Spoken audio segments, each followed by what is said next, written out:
Stop doubting and believe. This is what's written in John 20, verse 27. Then he said to Thomas, "Put your finger here, see my hands, reach out your hand and put it into my side. Stop doubting and believe." Are things not turning out the way you expected them to be?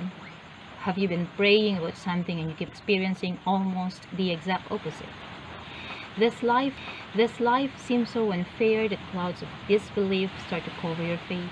And sometimes, even when you hear words of encouragement and assurance of God's promises, they would sound so empty because you couldn't see a concrete presentation of such words, and you find it hard to believe what you have heard because it looks opposite to what you are currently experiencing. You wanted proof. You wanted to see things the way you expected them to be. Don't worry, you're not alone. Thomas, one of the 12 disciples of Jesus, have felt the same way. Let's take a look at this account in the Bible where Jesus appeared to Thomas after his resurrection. It's written in John chapter 20, verses 24 to 29. Now Thomas, also known as Didymus, one of the 12, was not with the disciples when Jesus came. So the other disciples told him, "We have seen the Lord." But he said to them, "Unless I see the nail marks in his hand, and put my finger where the nails were, and put my hand into his side, I will not believe." A week later, his disciples were in the house again, and Thomas was with them. Though the doors were locked, Jesus came and stood among them and said, "Peace be with you." Then he said to Thomas, "Put your finger here.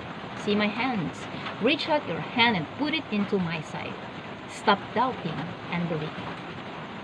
Now, did you notice how Jesus spoke to Thomas immediately?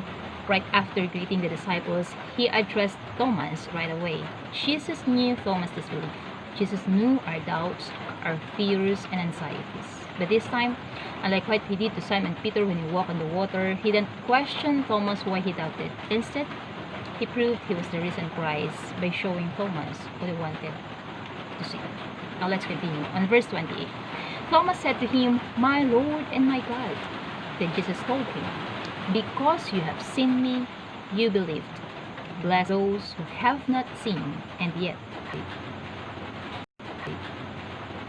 Thomas saw Jesus being dragged, chained, questioned, mocked, beaten, nailed on the cross, and dying. He felt so afraid and unsure. He walked side by side with Jesus before. He had listened to his teachings and had partaken in the Last Supper. He was told that this was going to happen. He knew that on the third day Jesus is to rise again. Yet, when he heard about Jesus' resurrection from his fellow disciples, he doubted.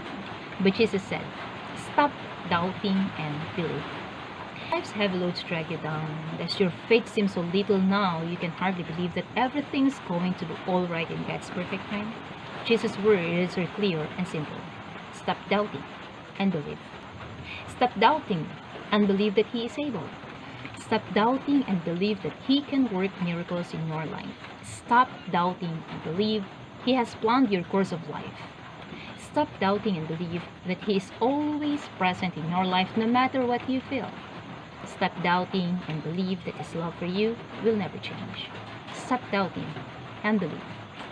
For it is only in believing can we have faith and find rest despite life's troubles storming at us. Blessed are those who have not seen and yet have believed.